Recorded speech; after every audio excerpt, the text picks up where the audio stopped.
नमस्कार, मेरा नाम है राज के वर्मा और आप देख रहे हैं रिपोर्टर जी। देश में छठे चरण का मतदान खत्म हो गया और इसी छठे चरण में हरियाणा का नंबर भी था। हरियाणा में लगातार बात की जा रही है कि इस बार मुकाबला टक्कर का है, कांटे का है, यानी कि बीजेपी 2019 की तरह 10 की 10 सीटों पर हाथ साफ नहीं कर पाएगी, यानी कि हाथ को साफ नहीं कर पाएगी। हाथ भी इस बार मजबूती से कमल को टक्कर दे रहा है, इस तरह का दावा लगातार किया जाता है।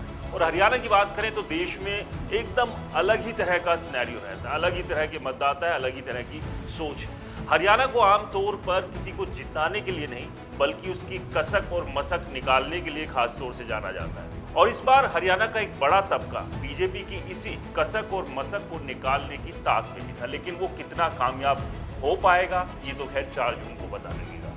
लेकिन सबसे बड़ी बात यह है कि जिस तरह से पूरा चुनाव शुरुआत में चला, कहा जा रहा था कि बीजेपी करीब 7 से 8 सीटें जीत सकती है, लेकिन धीरे धीरे जैसे ही चुनाव आगे बढ़ा तो इसे कांटे की टक्कर माना गया। लेकिन आज चूंकि मतदान खत्म हो चुका है और ऐसे में अब बीजेपी कहां खड़ी है और कांग्रेस की क्या स्थिति है, ये समझना बेहद जरूरी है। इस सबसे पहले आपको बता दें कि जो अलग अलग सट्टा बाजार है वो भी यही दावा कर रहे हैं कि बीजेपी 7 से 8 सीटें ले सकती है और हमें भी यही अनुमान लगता है कि बीजेपी 10 में से कम 7 से 8 सीट जरूर हरियाणा में निकालेगी। लेकिन जिस तबके की मैंने बात की थी उसका मानना यह है कि हरियाणा में इस बार कांग्रेस बड़ा उलटफेर कर सकती है, क्योंकि वही बात जो मैंने शुरुआत में कही थी, क्योंकि वो चाहते हैं कि बीजेपी की कसक और मसक को निकाल दिया जाए, क्योंकि वो एक नाराजगी लगातार बनी हुई थी। और इस तबके की बात करें तो इसमें खास तौर से जाट तबका शामिल है। और लगातार हमने देखे भी हैं कि अलग अलग कैंपेनिंग के दौरान बीजेपी उम्मीदवारों का विरोध भी जबरदस्त तरीके से कुछ जगहों पर किया गया।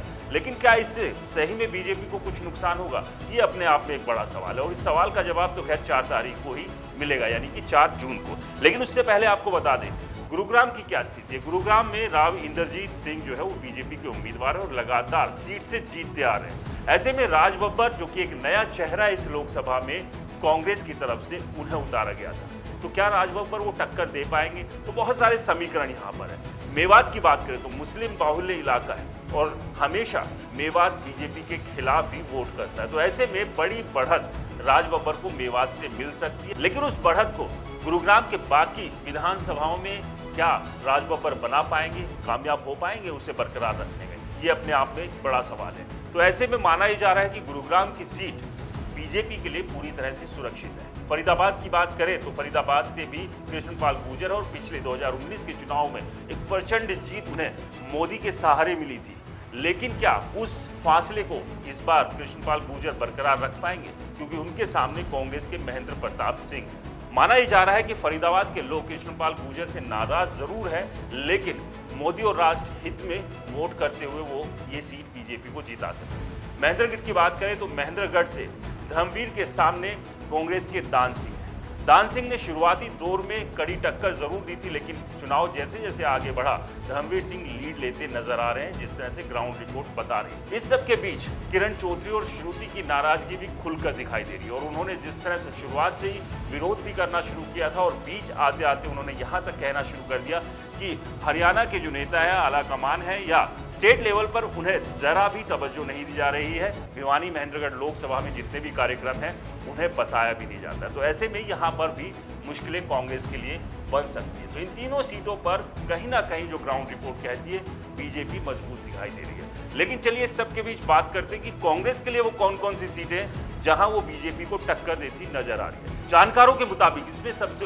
ऊपर है सिरसा की सीट। आप चौंक गए होंगे क्योंकि सभी का अनुमान यही है कि सबसे ऊपर तो रोहतक की सीट होनी चाहिए, क्योंकि हुड्डा का गढ़ है।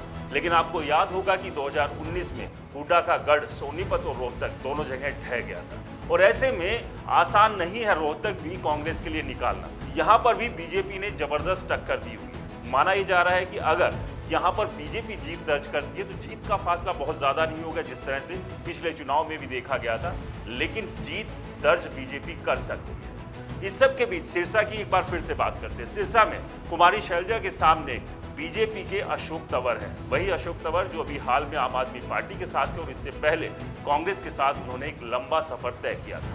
कांग्रेस और आप छोड़कर अब बीजेपी का कमल थाम कर वो चुनाव मैदान में है, लेकिन यहां पर कुमारी सैलजा के सामने कुछ फीके जरूर नजर आ रहे हैं। तो ऐसे में सिरसा की सीट कांग्रेस के हिस्से में जा सकती है।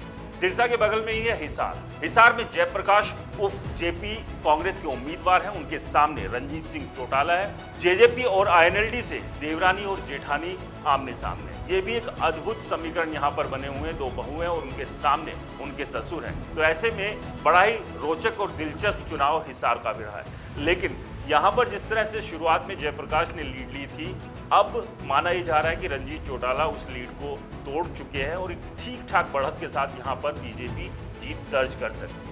कुरुक्षेत्र की बात करें तो कुरुक्षेत्र में नवीन जिंदल जो कि कांग्रेस के साथ थे, कांग्रेस का साथ छोड़कर वो बीजेपी में शामिल हुए। बीजेपी ने उन्हें टिकट दिया। काफी विरोध भी हुआ, काफी चर्चाएं भी हुई कि किस तरह से जिनके ऊपर घोटाले के आरोप रहे वो अब बीजेपी में शामिल होकर साफ सुथरे हो जाते हैं और बीजेपी उन्हें टिकट भी दे देती है। लेकिन यहाँ सुशील गुप्ता जो कि इंडी गठबंधन के उम्मीदवार है, आम आदमी पार्टी के उम्मीदवार है, वो उनका सामना कर रहे हैं। लेकिन यहाँ पर भी शुरुआत में ये माना जा रहा था कि शायद नवीन जिंदल सुशील गुप्ता को टक्कर ना दे पाए, लेकिन यहाँ भी ठीक ठाक पोजीशन पर बीजेपी दिखाई दे रही है। करनाल की बात करें तो पूर्व मुख्यमंत्री मनोहर लाल खट्टर के सामने दिव्यांशु बुद्धिराजा है, युवा नेता है। पूर्व मुख्यमंत्री मनोहर लाल को टक्कर दे सकते हैं, तो ये भी अपने आप में एक बड़ा सवाल है। लेकिन ये सीट भी बीजेपी के लिए सुरक्षित मानी जा रही है। सोनीपत की बात करें तो मोहनलाल बड़ोली जो कि विधायक भी रहे हैं और इसके अलावा सतपाल ब्रह्मचारी जिन्हें की कांग्रेस ने बीजेपी के सामने उतारा है। सतपाल ब्रह्मचारी क्योंकि अचानक से उन्हें चुनाव मैदान में उतार दिया गया, तो ऐसे में ना तो तैयारी थी, ना ही वो गणित वो पूरे से बना पाए, तो ऐसे में उतना मजबूत उन्हें माना नहीं जा रहा। लेकिन ये शुरुआत से कहा जा रहा था कि सोनीपत में कांग्रेस बीजेपी को टक्कर दे सकती है। लेकिन सबसे बड़ा सवाल ये है कि जिस गढ़ में जहां हुड्डा खुद हार गए थे, वहां से हुड्डा सतपाल ब्रह्मचारी को क्या जिताने में कामयाब हो पाएंगे? तो इस सीट को लेकर भी अभी पेच फंसा हुआ है। अब बात करते हैं अंबाला की। अंबाला से रतनलाल कटारिया जो कि पूर्व में सांसद थे, उनकी मौत के बाद बंतो कटारिया जो कि उनकी पत्नी है, बीजेपी ने उन्हें टिकट दी और उनके सामने कांग्रेस ने उतारा है वरुण चौधरी को। तो यहां पर भी एक मजबूत टक्कर जरूर मानी जा रही थी। लेकिन जिस तरह से समीकरण आगे बढ़े, सिंपैथी वोट के अलावा प्रधानमंत्री नरेंद्र मोदी की यहाँ एक बड़ी रैली से कितना क्या कुछ असर पड़ा और उस असर से क्या कांग्रेस को बीजेपी यहां हरा पाएगी, ये जरूर 4 तारीख को देखने वाला होगा। लेकिन अनिल विज की नाराजगी कितनी दूर हुई और अनिल विज ने कितना सहयोग बंतो कटारिया को दिया, ये भी अपने आप में सवाल है। लेकिन माना ही जा रहा है कि अंबाला की सीट भी बीजेपी आसानी से निकाल लेगी। तो ये पूरे हरियाणा के समीकरण थे, जिसमें अगर हम बात करें सीधे तौर पर तो बीजेपी 7 से 8 सीटों पर जीत दर्ज कर सकती है। लेकिन बीजेपी का दावा है और कुछ और राजनीति के जानकार ये भी कह रहे हैं कि बीजेपी कोई बड़ी बात नहीं है, 2019 की तरह एक बार फिर से कांग्रेस का पूरा सुपड़ा हरियाणा से साफ कर दे। खैर 4 जून को न केवल हरियाणा बल्कि पूरे देश भर के नतीजों पर सबकी नजर रहेगी। बीजेपी हरियाणा में 10 की 10 सीट जीत पाती है या फिर उसके खाते में से कुछ सीटें कम होगी। और इस सब के अलावा देश में मोदी 400 पार पहुंच पाएंगे। इस सब को लेकर आपकी क्या राय है, हमें कमेंट्स कर जरूर बताएं।